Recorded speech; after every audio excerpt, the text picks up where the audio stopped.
Well, it's my honor to introduce to you John Uri and Desiree Rosenthal Israel. These are cherished, beloved members of our congregation here at Temple Bethel. John was born in England and has made Florida his home for over 40 years. After a business career, he is devoting his retirement years to telling the story of the Holocaust and making sure that next generations never forget. In his previous presentation, which I must say was absolutely wonderful, he and Desi did an incredibly interesting and beautifully presented program. What was it, a year and a half ago, something like that, about it was about the story really of John's family in Berlin from 1770 to 1944. In Generations, he tells this, and that was what the presentation was called, Generations. He tells the story of the Holocaust through his own family. He continues his exploration of the Holocaust, showing how the hatred of the Jews was so widespread in almost every country in Europe. Well, Desiree was born in South Africa and is a retired physician, having worked in the Hallandale Aventura area for over 40 years. She's spending her retirement years being on call now for her grandchildren instead of her patients, and is working with John on this important project. And I think the subject of the presentation tonight is absolutely gripping. The idea, it's something that I've wondered about for years. We know so much about the leadership and the ideology that led to the Holocaust, but what about the average people? What about the people, the neighbors, the non-ideological people that may not have had strong feelings one way or the other about the Jewish people, and yet somehow collaborated, were caught up in this, and how they were just swept along with this, and it's always been something I've wondered about. So I'm going to mute myself, and I'm going to hand it over to Desiree and John. Okay, well,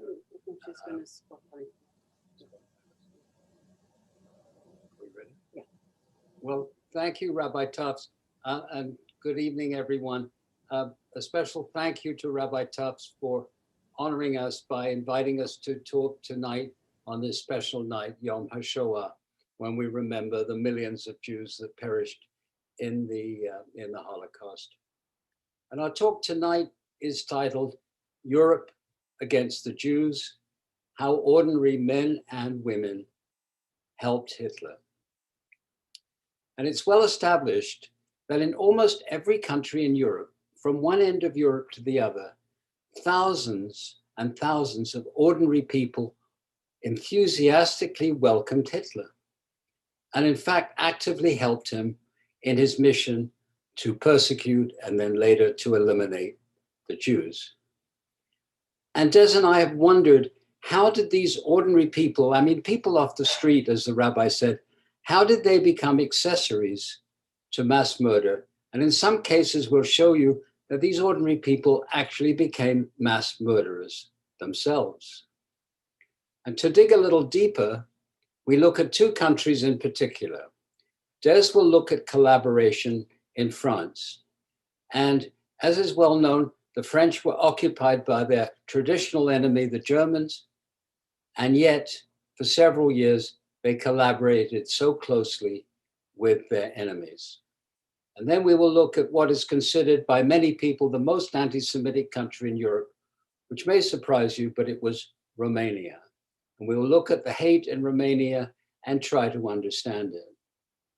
I just wanted to mention my own connection to the Holocaust, not only as someone who is Jewish, but also my family were German Jews, and many of them didn't see what was coming, and so many perished.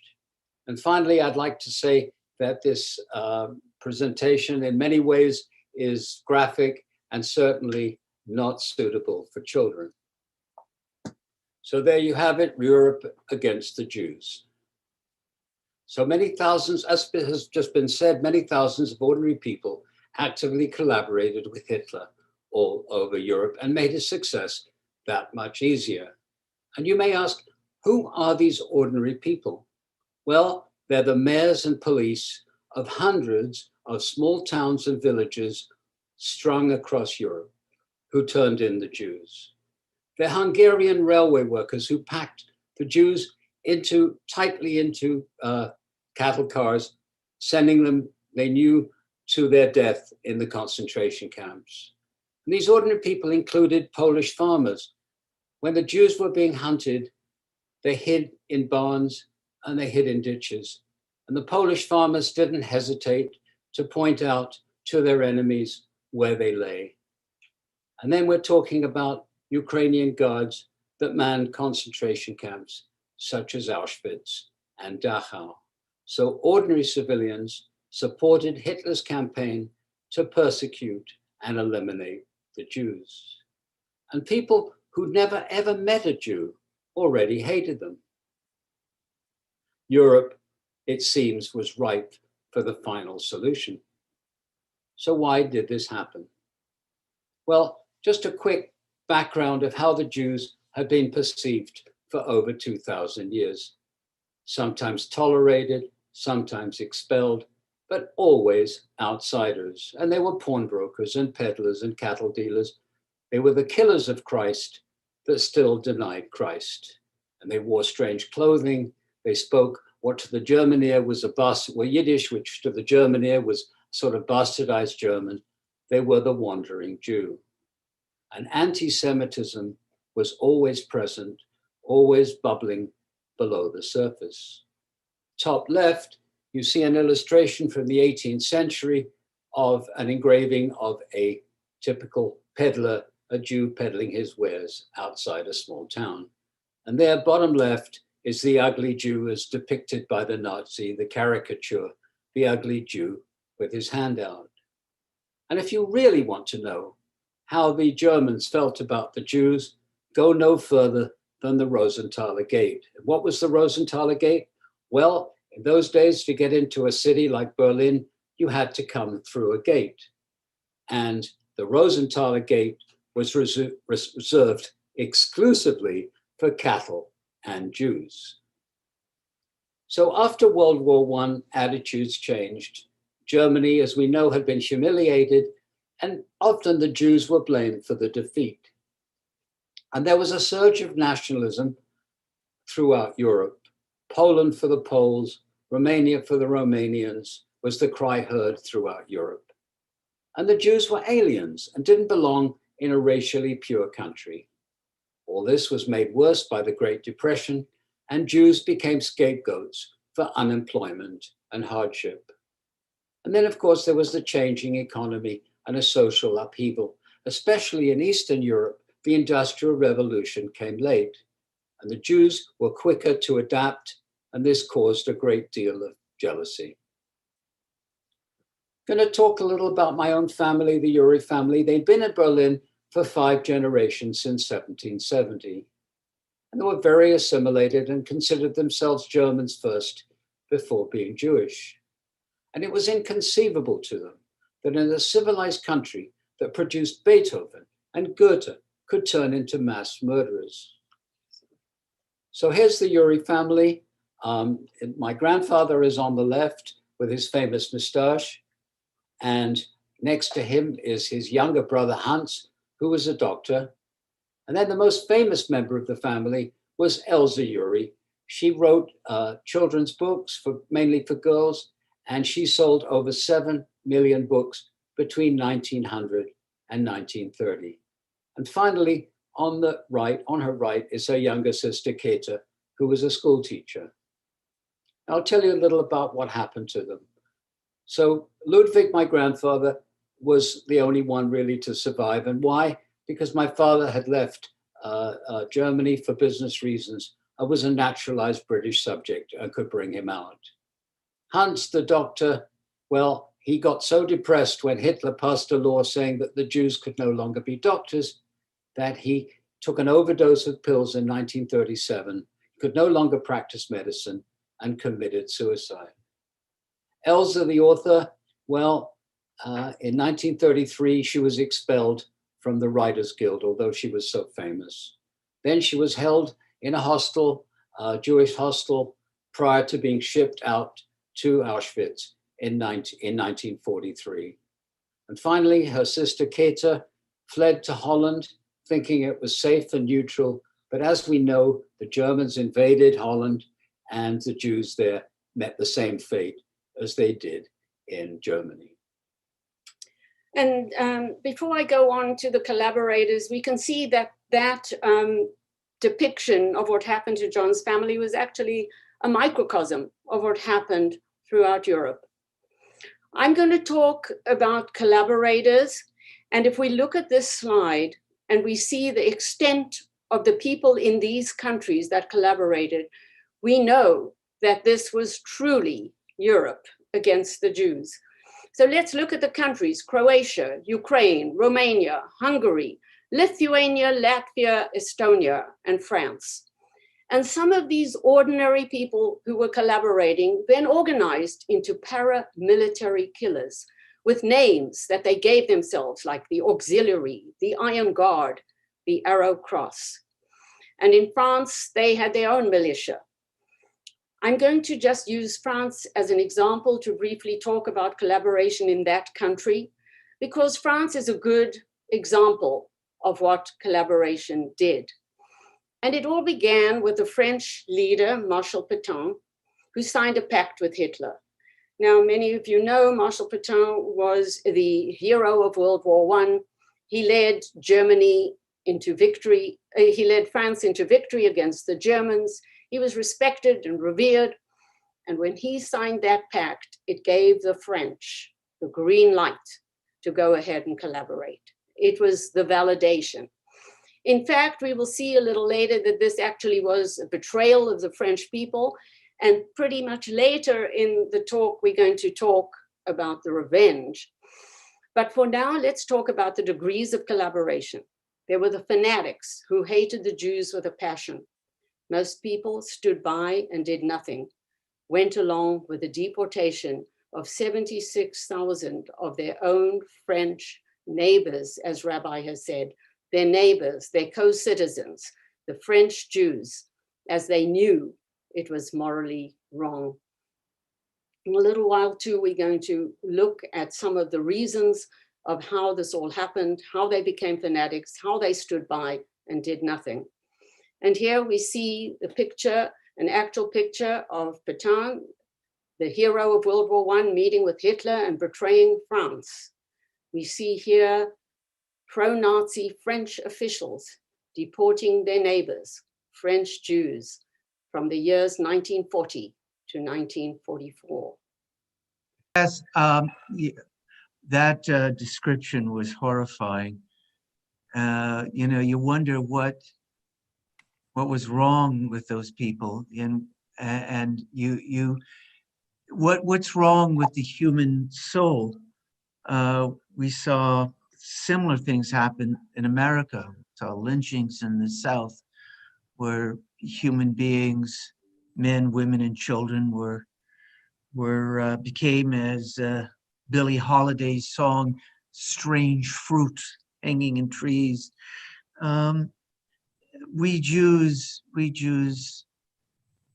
are just so perplexed. And one thing that I think about for myself, just what would I have done? What would I do if I were living in relative safety in a fascist, authoritarian, Nazi-like regime that was persecuting another group? Would I put my life on the line? Now, the collaborators, of course, I don't think we should have any sympathy for. But what about the people who just stood by and didn't raise their voices, who said, you know, will I die? Will my children die? I'm just going to be quiet. I wonder, it's those people, not the collaborators so much, but those people who just stood and watched in silence.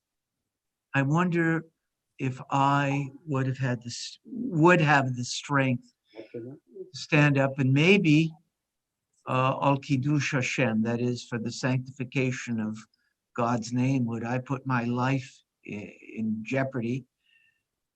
I think I might be able to do that, but would I be willing to put my family's life in jeopardy? I don't know. It's a difficult question. I think we all have to ask ourselves. So here's an eyewitness account of a German soldier in Kaunas, Lithuania in 1941 as he passed a gas station.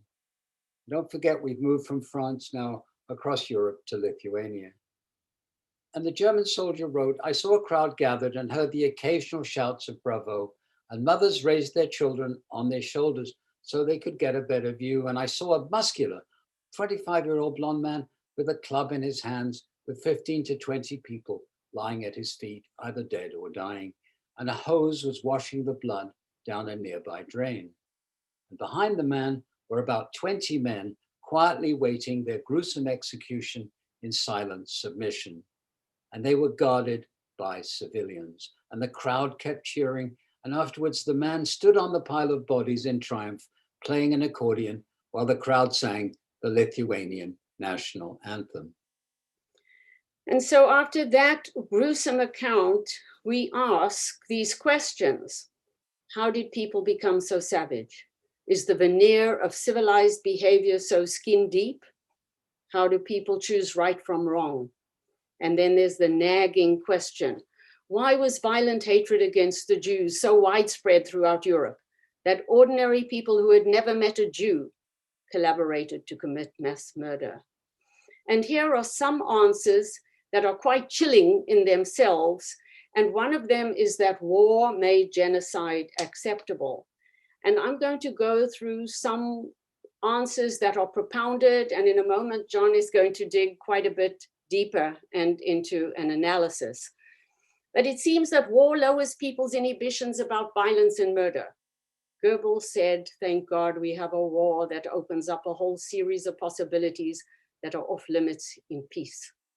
And then we have the dehumanization of the Jews. We know there was such indoctrination. The Jews are vermin. The Jews are our misfortune. Such indoctrination that people became detached and dehumanized, and they felt weren't killing humans. To the extent where we've seen before what Rabbi said, neighbors turned in neighbors, their own French co-citizens. In Paris, there was a questionnaire that asked for information about any anti-Nazi activity or the location of the Jews. There was such a huge response received that even the Nazis were shocked. It's easy to look away when people you have robbed are being deported. And so many of us know that Jews' property was stolen, was vandalized, and then they were looked upon as the enemy. Now, in 1992, a book came out called Ordinary Men by Christopher Browning. This was a groundbreaking book and the inspiration for this talk.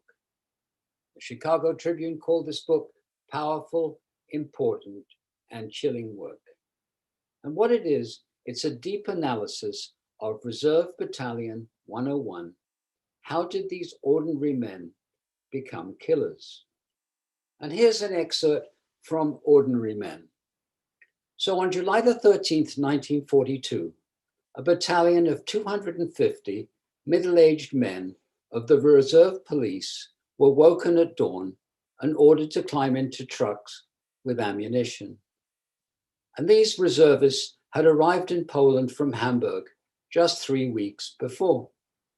It was still dark when they headed for their first major assignment.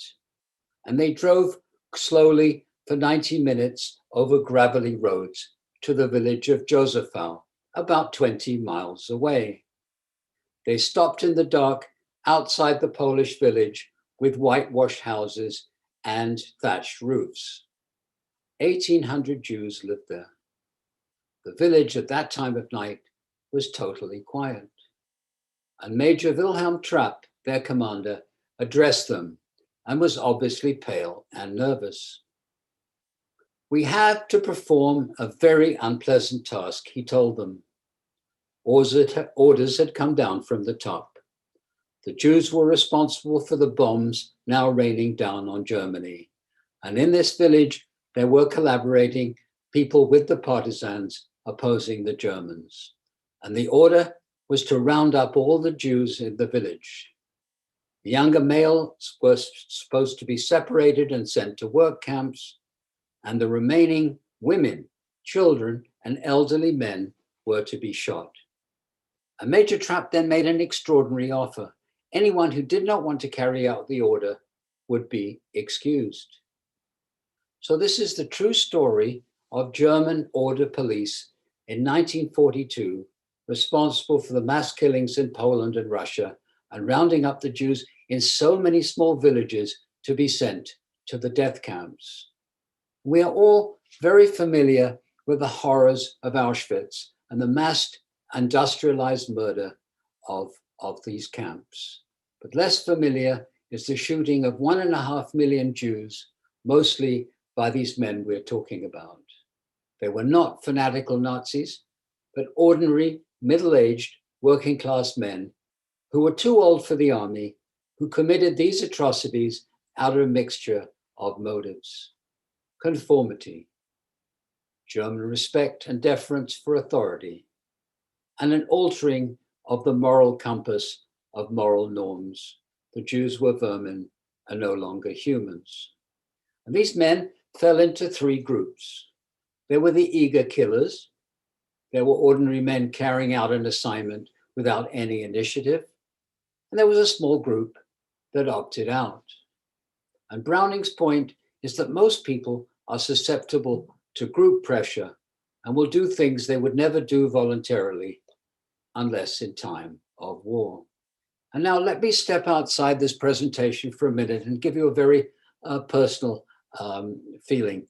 So in the research for this project, I came across so much horror, so much murder, so much cruelty. But there's one thing that sticks with me and has haunted me during this presentation and preparing for this presentation, and it's the picture of someone from the German Order Police, a burly policeman who's escorting, he's about 45 to 50 years old, and he's escorting a 12-year-old girl the 150 yards into the forest. And maybe they're chatting on the way, and maybe it was a girl that he could have easily been of the same age as his daughter. When he gets to the forest, he levels his gun and shoots her in the back of the head. And this he repeats several times a day. And I can't understand how one human being can do this to another. So to continue the presentation, we say, how did the Nazis persuade ordinary people in so many countries to go along with mass murder? And we came up with the 3 I's. Actually, we didn't come up with it. It's from the author Peter Hayes, who wrote the book Why, which is a must-read on the Holocaust. And the 3 I's are intimidation, the fear of reprisals, indoctrination, repeated propaganda, the Jews are our misfortune, and intoxication. And you have to put yourself in the place of an ordinary German who suddenly, they're depressed by the defeat of the First World War, and suddenly someone comes along and gives them the giddy dreams of the master race. Here's a picture of 3 Jewish businessmen forced to carry the signs in Leipzig, Germany. And the Nazi slogan reads, "Don't buy from the Jews, buy German." But what I'd like you to do, please, is to look at the rapt attention of the onlookers, ordinary Germans. Talk about intoxication. Here is the massed troops, Nazi German soldiers at Nuremberg rally in September 1936, and notice the banners organized by Goebbels, 60 feet high, with a swastika. So the persecution of the Jews followed the same pattern in so many countries. First, they passed laws to take away their livelihood. And then they took away their citizenship, which was their protection. Then they called for expulsion. And when they wouldn't leave, they isolated them in ghettos. And this led to pogroms and extermination. And we call this the slippery slope from persecution to expulsion to murder. And look at the top of the slope. There is someone we call the desk murderer. Who is he? He never pulls out a gun, but he's the one who made the trains run on time to Auschwitz and gave the lists of the people who should be exterminated. And here's a picture from the street in Berlin, someone reading about the new laws, and it's on the street, and then he's reading the newspaper. This is actually a picture of my own grandfather's passport, which you met my grandfather with his famous moustache, and a law was passed that all Jewish passports needed a J stamp, and all men needed the middle name Israel, and the women had to have the name Sarah. So the big question came out, what can be done with the millions of European Jews that no one wants? And this was no small problem. Just think of it. There were 540,000 Jews in Germany alone. And at first Hitler wasn't in the mood, it was trying to murder the Jews. He wanted them to leave, which of course they didn't. Some did, but not enough. And then there were the 3 million Jews in Poland and the million and more in Russia, and so forth throughout Europe. And so big was the problem. What can be done with the millions of European Jews no one wants, that Roosevelt called a conference in 1938 to deal with this problem. It was called the Evian Conference. 32 nations attended. It was doomed from the start. Everyone recognized the problem, but no one wanted the Jews. And just when the Jews were being driven out, traditional escape routes were cut off. The United States and Palestine. And the so-called empty countries like Canada, South Africa, and Australia didn't want any more Jews. And here is a quote from Mackenzie King, the Canadian Prime Minister, who refused to attend the conference. We would have riots, he said, if we agreed to a policy that admitted large numbers of Jews. And there's the famous saying, which is known in Canada very well, none is too many. Here is an extremely telling quote from Chaim Weizmann. The world is divided into two parts, places where Jews cannot live and those where they cannot go. And look at this cartoon that was published in the New York Times in July 1938. And we see an elderly Jew sitting at the crossroads. And note what the crossroads is, a swastika. And the Jew here is sitting here in a real catch-22. He's being expelled, there's nowhere to live, and the escape routes, as John has just mentioned, is being cut off, there's nowhere to go. And this slide is a chart showing Jewish immigration to the United States between 1901 to 1935. And if you look at the right-hand column, which shows the number of Jews that were immigrating into the United States in the first decade of the 20th century, is almost 100,000 Jews per year. And as your eye goes down the right column, we see it decreases until 3,600 Jews were coming into the United States between 1931 and 1935. But what is so significant is the asterisk in 1921, when an Emergency Quota Act started restricting immigration. And what I find so interesting is that between 1880 and 1920, 2 million Jews actually came into the United States, and those were the ones who were escaping the pogroms of Eastern Europe and Russia. And look at this slide again, a picture that tells 1,000 words. The US closes the door on immigration. We see the wide end of the funnel, the masses of people, the masses of Jews in Europe trying to get out, and look at the narrow end of the funnel where there's just a trickle 3% of those who wanted to get out could come in. Well, we talked about France and the collaboration, and now we'd like to talk more about Romania. And Romania was an example of extreme anti-Semitism. The total Jewish population of Romania before the war was about 756,000, and 57% were murdered, or 430,000. But what's important, and I hope you will notice this, is that the hatred of the Jews had been brewing since the 1880s, 50 years before Hitler. And in fact, the word anti-Semitism was coined in the 1870s. But we're going to give you an anatomy of a pogrom. And here's a newspaper account on May the 3rd, 1900, in the Vienna newspaper Die Tageblatt, of an attack on the Jews in Romania organized by the Anti-Semitic League. First, there were banners put up all over town announcing, "Next week, let's teach the Jews a lesson." Organizers then went into the surrounding villages recruiting thugs with money and wine, bribing them to participate. The Jew Day started with a parade through town, and gypsy music was playing and wine was flowing freely, and they were shouting death to the Jews.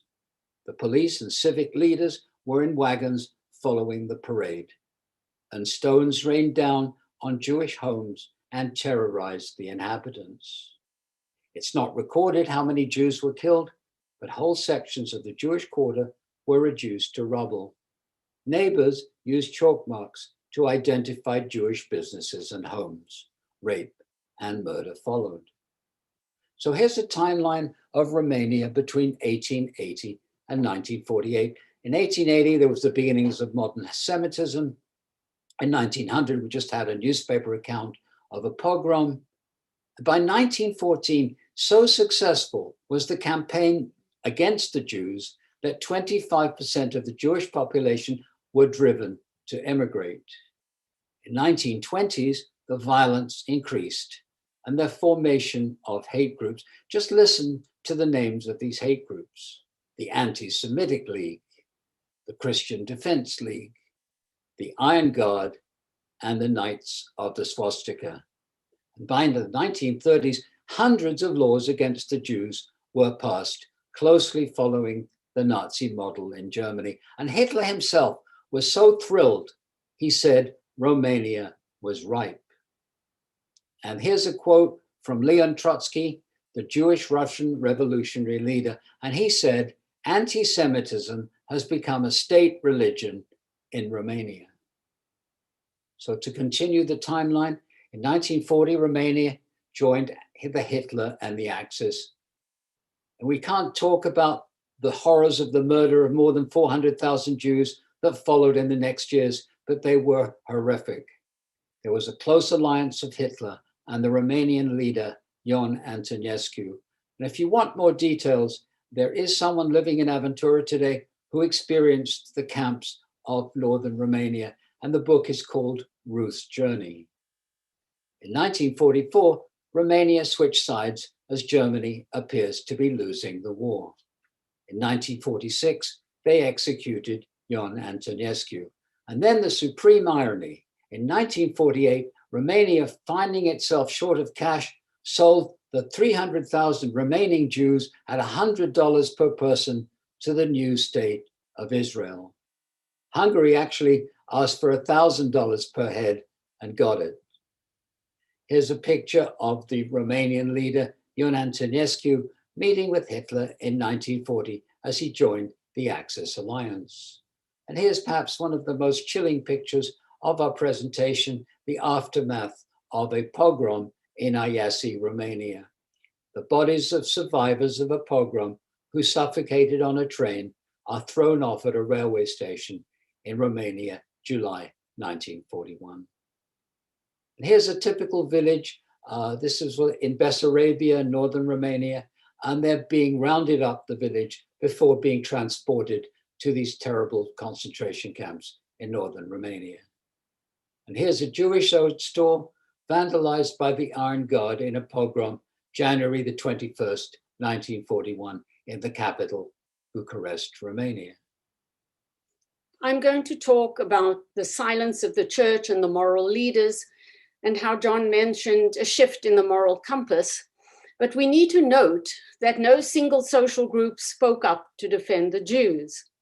And here we see the clergy taking a loyalty oath to Nazi Germany. And this eyewitness account by a church member who attended Sunday services regularly is so moving that as many times as I read it, I get choked up. This is what he wrote in a diary. I lived in Germany during the Nazi Holocaust. I considered myself a Christian. We heard stories of what was happening to the Jews, but we tried to distance ourselves from it, because what could anyone do to stop it?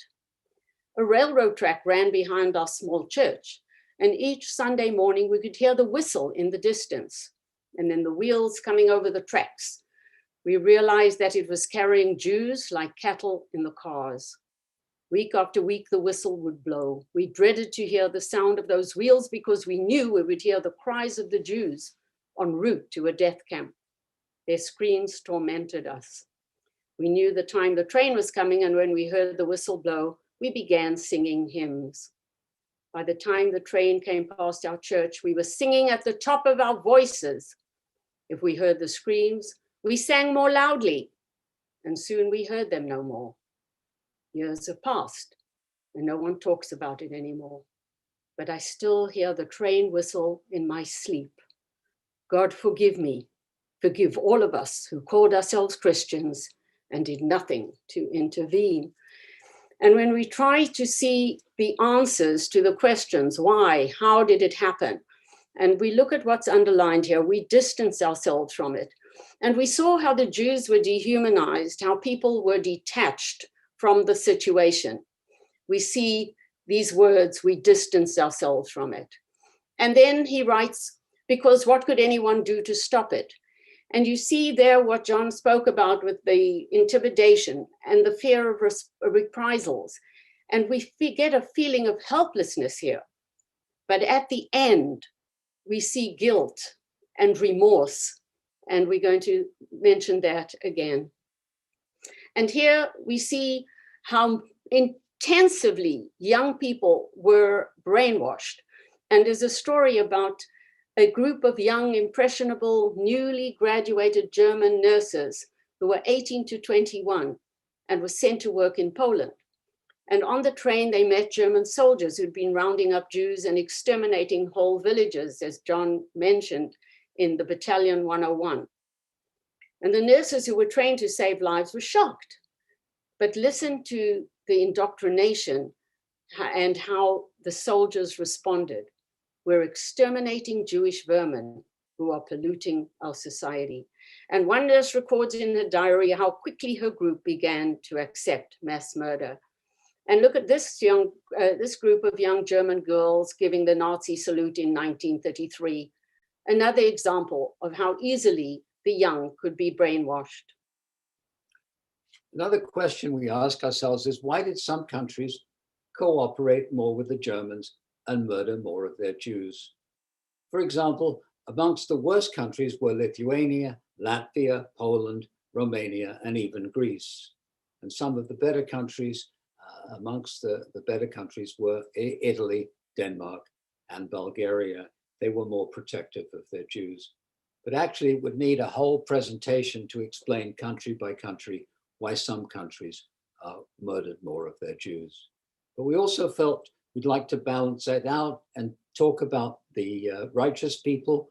And to be fair, one must mention that there were righteous people. And Yad Vashem estimates in Poland alone, almost 7,000 righteous Poles saved thousands of lives. So how did countries face their guilt? There was revenge and retribution after the war. There was regret, and there was a recognition of a dark past.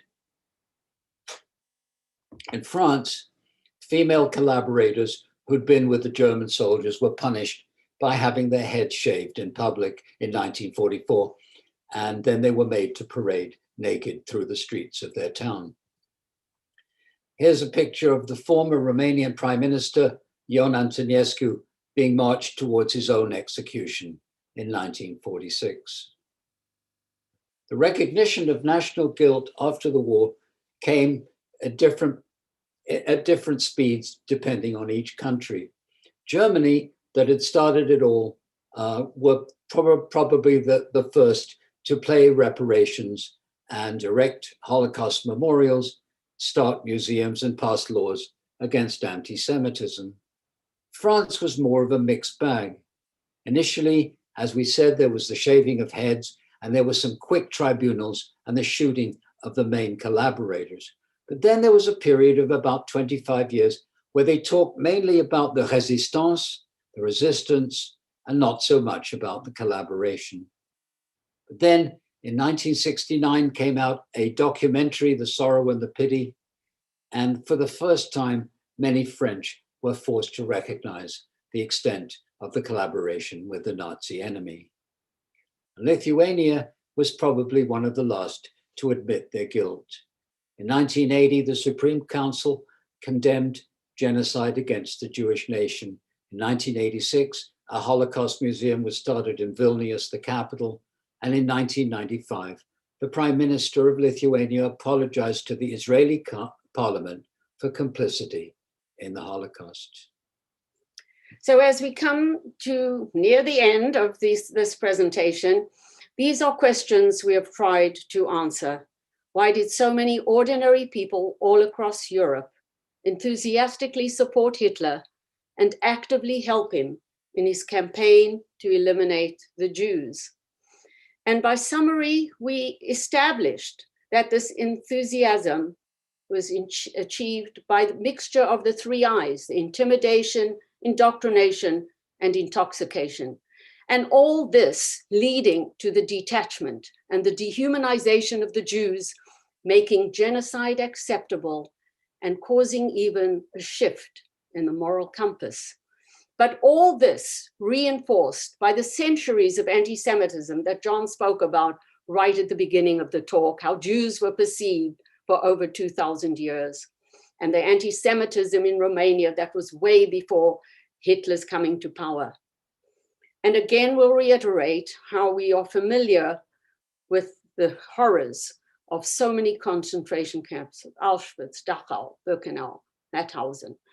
But less well known to many of us was the equally horrific killing of 1.5 million Jews by shooting by ordinary men, and the story in the excerpt that John read to you about the men of Battalion 101. And I think it's fitting that we just mentioned that these killings caused another word to be coined, routinization. And the chilling story of the police officer leading a girl into the forest, a young girl into the forest, and then shooting her, and then doing it again and again to become the routine of his so-called day's work. And we wonder how these people could sleep at night. So what does the future hold? Well, people of my generation, my old generation, we were born at the end of the war, and we hoped that anti-Semitism would die down a bit because of the price that the Jews had suffered in the Holocaust. But the guards at every synagogue today confirm that hate is back.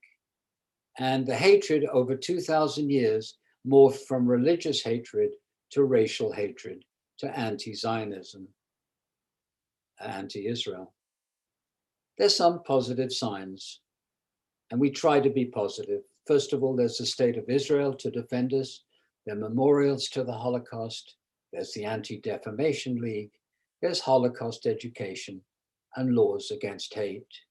And we like to think that the world has become even slower than perhaps we want, more tolerant. And as stated in a letter from the American Society of Yad Vashem, what we learned from the past can help us pave a bright path forward for all generations. And these are the difficult questions we cannot answer. Rabbi Tufts spoke about this at the beginning of the talk, actually before we went live, I believe. And These are the soul-searching questions when we go deep into our own hearts and our own souls, and we truly want to try and be honest with ourselves and say, how would we have acted? Would we have given in to peer pressure? Would we, could we have spoken up? And these were the questions that were in fact inspired by Rabbi Tufts a few weeks ago when we met with him. And as we conclude this presentation, we pay tribute to the 6 million Jews on Yom HaShoah as we remember them, and we recall and always quote Elie Wiesel's statement, never forget. Tonight, let us affirm together, we will remember them. Anachnu nizkor otam.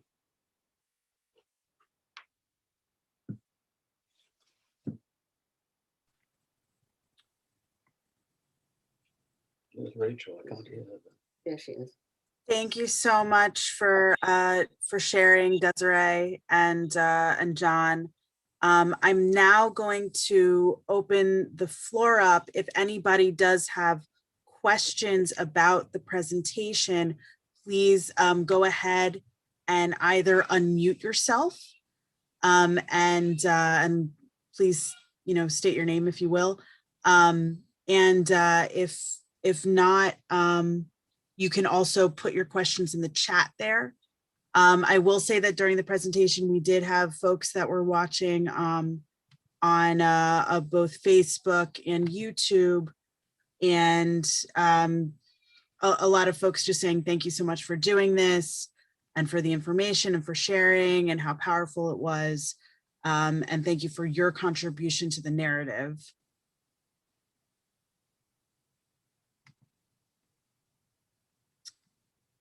And Rabbi, I'm wondering if you have anything you'd like to add.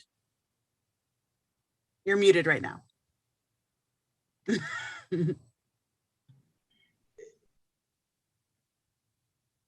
You're muted again. He's muted. You just There you wonder, what have we learned? What has the human race learned? I mean, I look around at the world today and I'm so discouraged about human nature. In my lifetime, we've seen people slaughtered in Kosovo and the Balkans. We've witnessed, without doing very much, the killing fields in Cambodia. We saw the Igbo tribe almost wiped out in Biafra in the 1980s.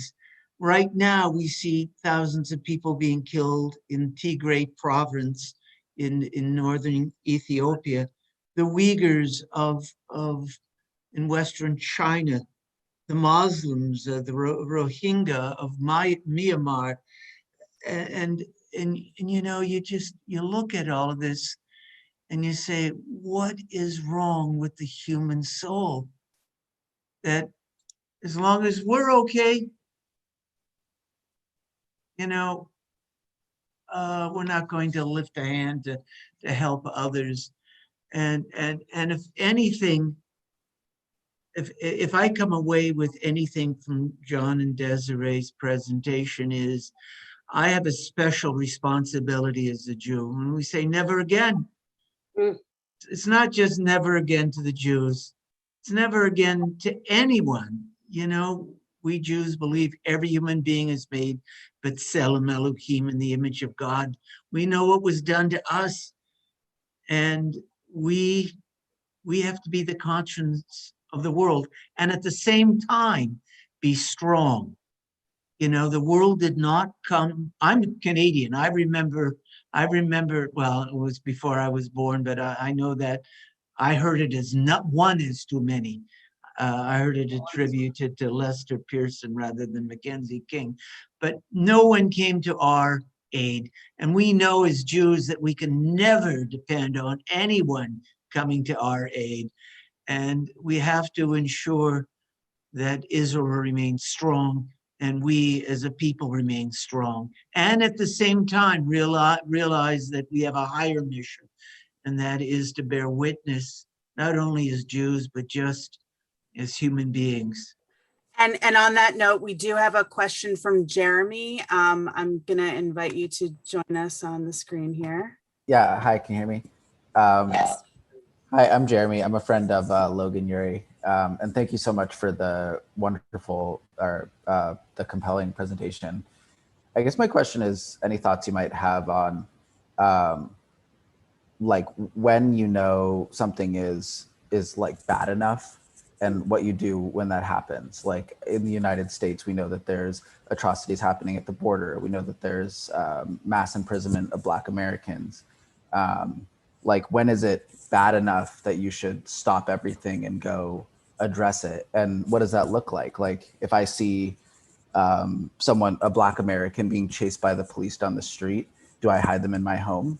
Like if I had wanted someone to do that for a Jew. So just lessons from history you might have on like when we should know that it's time and what you do when it's that time. Jeremy, if I may answer, and then Rabbi, I'd love to hear your opinion. But I just finished a book called Hitler's First 100 Days, which was fantastic. And it shows that the process of going from being not anti-Semitic, but just kind of regular, to being anti-Semitic is a gradual thing. It doesn't happen overnight. And what the Nazis did, they were great theater. And of course, Goebbels was the master of propaganda. And they created this illusion in the German mind, the ordinary German, that it was either the Nazis or nothing. And there was no in between. And of course, they used violence and they used persuasion. Violence, as Rabbi probably knows very well, they slaughtered the communists, drove them off the streets. But the ordinary German, it's very interesting in those 100 days, how they completely, as Des has been saying, altered the moral compass. Now, what you do when you see an act in the street, I think I'd like to ask the rabbi what he would do. It's a tough question. You know, I've been a moral coward at times in my life. You know, there have been times when I think I've done the right thing, but there have been times when I've seen things and I just said, you know what? I admit, and that's what scares me about human nature. I think I'm a pretty decent human being, but sometimes I've not stood up against the bully out of fear, out of wanting to preserve my own comfort and position in the world. And I would hope I would have the moral courage, but then it gets more complicated because we're all connected. You know, you have a family, like I, as a rabbi, what if I had the courage to do the right thing? Would I be willing to sacrifice my children, my grandchildren, my wife, you know, my siblings? You know, it's complicated. And I'm not talking about the collaborators. I'm just talking about the silent people who watch, shrug. Yeah. The collaborators, that's a whole other category. I know I wouldn't be taken up with that. I would find an excuse not to participate, but would I speak up? And you don't know until you've been tested. Maybe Jeremy, maybe we're being tested right now with things happening in this country. Where's the moral courage? You know, we see people who are so desperate, so beaten down, coming up from Central America. You know, I'm not saying, you know, open borders. I'm not saying anything like that, but where's the mercy? Where's the justice? Where's the concern for other human beings? And with that, I do see that Eva Abramczyk has unmuted herself. Eva, did you have something you'd like to share? I have a lot of things to share, more than I lived through all of that, and through war and Holocaust in Danzig, which had become German. But besides that, I would like to say there were many courageous examples, both in Germany and in other countries, people being hidden For instance, we knew a soldier, a German soldier, who had gotten himself injured in his legs. And don't ask me how he did that. I have no idea. In order not to have to shoot Jews or Polish intellectuals. So there were these good examples.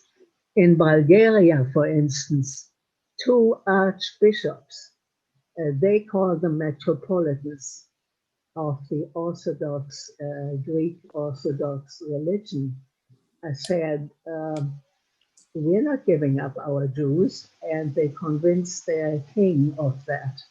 And everybody knows what Denmark did, how they transferred their Jews towards Sweden in fishing boats and hid them in those boats.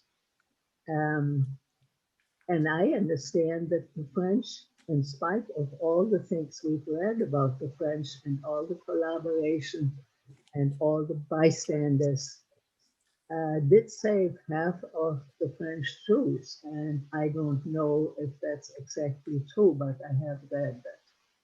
And this is all I'm going to say, because I could speak an hour about my own life, and I have done that. I strongly believe in Holocaust education. And I agree with Rabbi Tufts. I have all of those fears that he has.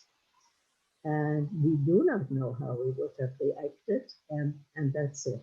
That's my final. And thank you very much for this. I just wanted to say I'm a real francophone. I speak fluent French. I went to school in France. So I am a fan of the French, but I have to tell you the way I see it. And the French did collaborate, not all of them, but it's very sad when you see the Velodrome. There's the famous book, I forget what it's called, about they turned in. Sarah's Key. Maybe Sarah's Key, but that was the book. Anyway, thank you for your comments. And I have a comment. who may I ask is speaking? My name is Mickey Galinsky. Oh, hi, Vicky. Hi. This was a wonderful presentation. Thank you for letting me participate. Just a couple of comments. I know Desiree went back to Lithuania, and I also went back about 7 years ago. And the one interesting thing in Vilnius at the museum, the Austrian government was sending students to spend a year working in the Jewish museum, the Holocaust Museum and Library in Vilnius in lieu of military training in Austria. And they were having regular kids. So we interviewed 2 or 3 Austrian 19-year-olds, 18-year-olds who were actually doing good service there for the Jewish community in Vilnius. So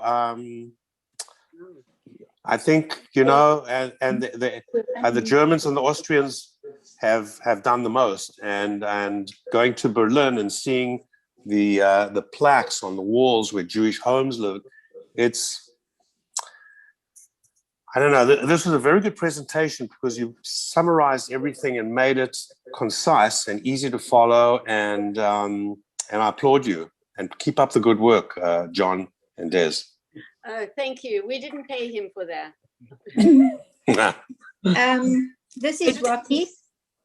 Hi, Des. Hi, John. Rocky. Thank you. That was a wonderful presentation. I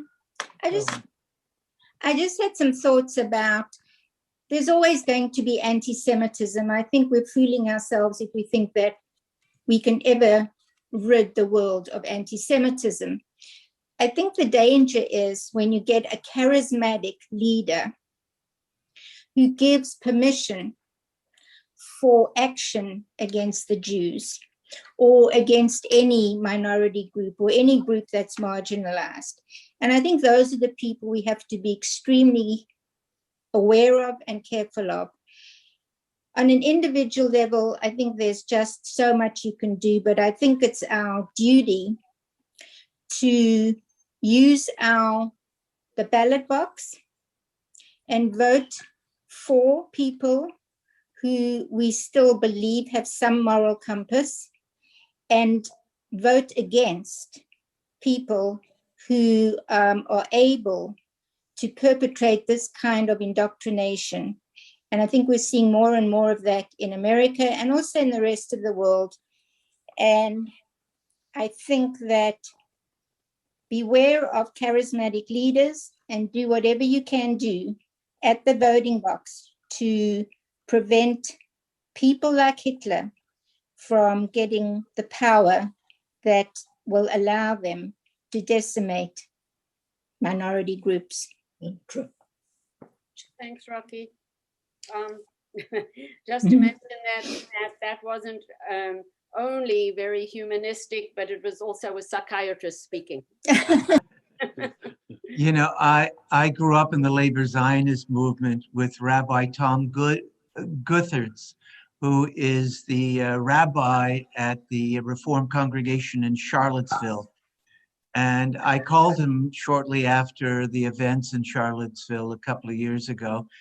And he told me that thugs on that weekend surrounded the shul with torches, with tiki torches, yelling, "Jews will not replace us." And he had to sneak his congregation out through the back entrance to the parking lot to their cars. And this sent chills down my spine. We have to be strong. You know, Jews have to be ready to defend themselves. And I'm not a gun advocate or anything like that. But you know what? We have to have a real strong sense of who we are and not apologize for who we are, and be strong and be proud and be ready to defend ourselves, whether it's at the ballot box, as Rocky said, or defending Israel. And at the same time, remember the words of Hillel: if I'm not for myself, who will be for me? But if I'm for myself only, what am I? And the Jewish people have to be strong for the Jewish people, but the Jewish people have a higher destiny and calling as well, and that is to bear witness that every human being is made in God's image. And, I think that is the mission, that is the calling of the Jewish people in 2021.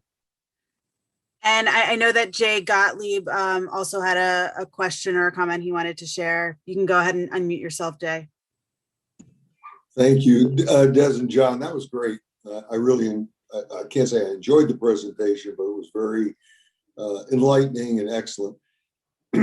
Another thing to ponder, which I thought about, my father-in-law and mother-in-law were Holocaust survivors, and I met them at an early age, 15 years old. And by the time I was 19, I had the courage to say to my father-in-law, "What did you miss?"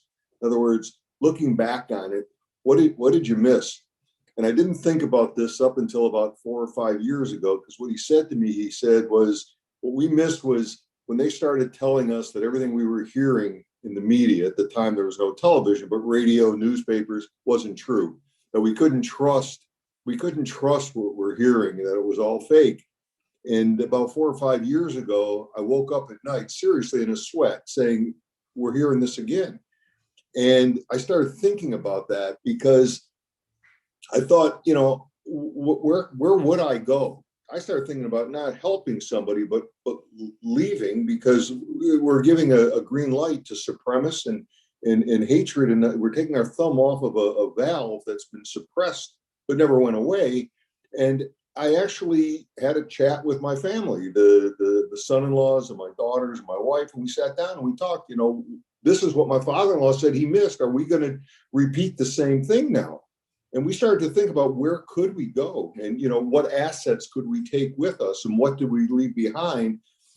As an adult, as a father, grandfather, I said, well, I'd rather live in a fascist country with my family than go anywhere. But if they're going to go somewhere, let's talk about it. This was a discussion, a very uncomfortable discussion, because the question is, where do you go, and where could you get citizenship? And to be very honest with you, the only place that ended up making any sense was Israel. Think about that.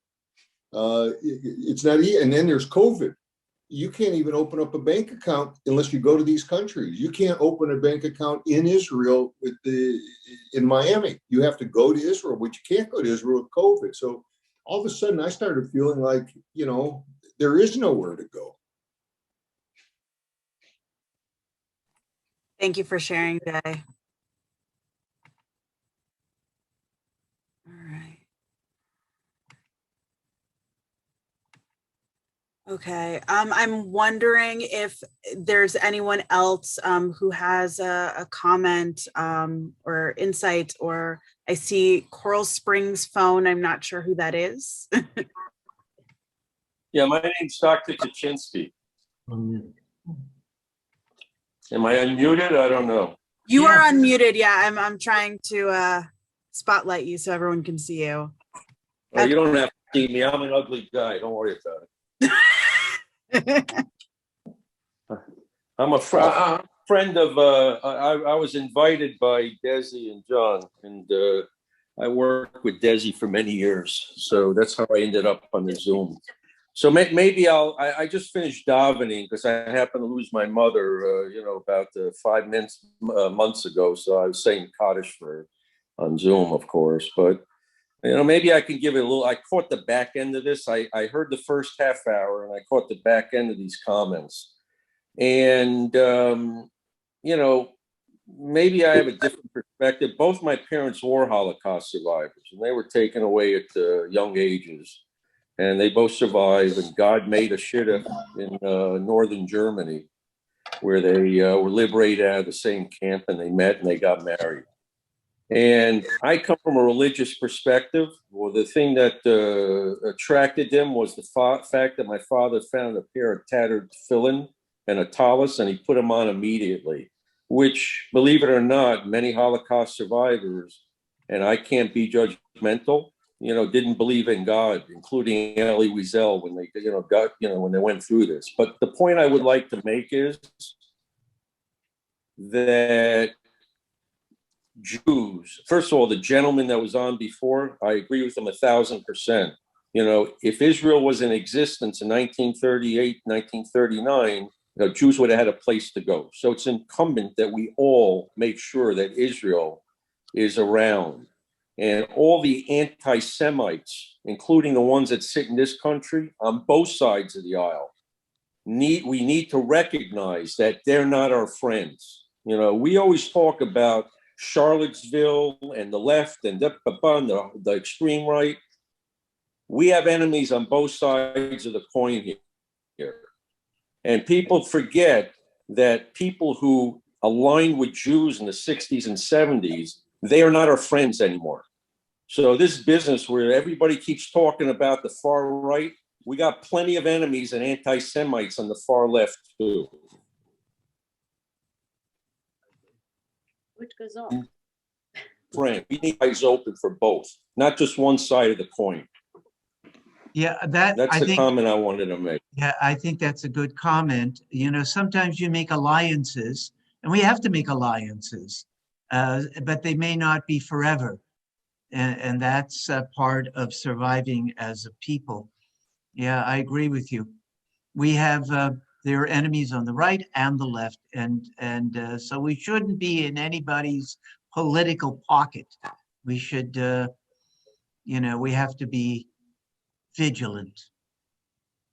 I just see that there's a chat question from our dear friends saying, are we planning to do this presentation to non-Jewish people? Because, and it's very interesting because when we did our very, very first presentation on the previous talk, and we did it at our condo, and there were Jews and Gentiles who attended, and the one woman, Gentile woman, came up to us afterwards and said, "You need to go to the churches. You need to go to the Gentile environment." So, Stan and Sue, we appreciate that question. I mean, all we have to do is get the venue and the date, and we'll be there. I want to thank everyone for their questions, and I think it's about time to wrap it up. Could we do a Kaddish before? Yes. I think it's appropriate for us to do a Kaddish for, for our fallen brothers and sisters who died Kiddush Hashem. We rise. Let's finish with the Kaddish. Yitgadal v'yitgadash Rabba v'yamad v'rach Yerutei v'yamlich Malkutei v'chaychon v'yomechon uv'chayedechal Beit Yisrael v'agalav v'zman kariv v'imramen Yehi Shmei Rabba mevarach leolam u'lemelamaya Yitbarach v'yishtabach v'yitpa'ar v'yitramam v'yitnaseh v'yitadar v'yithaleh v'yithala shmeid kutsha brichu ve'elam in kol berchata v'shirata tushbachata v'nechamata da'amiran v'yama v'imramen Hey Shlama Rabba min Shamaya v'chayim aleinu v'yal kol Yisrael v'imramen Osei shalom b'imromav hu ya'asei shalom aleinu v'yal kol Yisrael v'imramen. Every week at services, we say the Kaddish. Everyone in our congregation stands, and why, even if you're not saying, you don't have someone in your own family, in your own circle for whom you are mourning, we remember those who have no one left to remember them except us. And thank you so much, Desiree and John, for another unbelievably inspiring and eloquent presentation. Thank you. Thank you, Desiree and John. Thank you, everybody, for joining us from around the globe. It seems like tonight, it feels really wonderful that in this time when we can't be together in person, it's also allowing us to be together as a community, a bigger community, grander, more global community in this way. So thank you, everyone. Thank you, Rachel.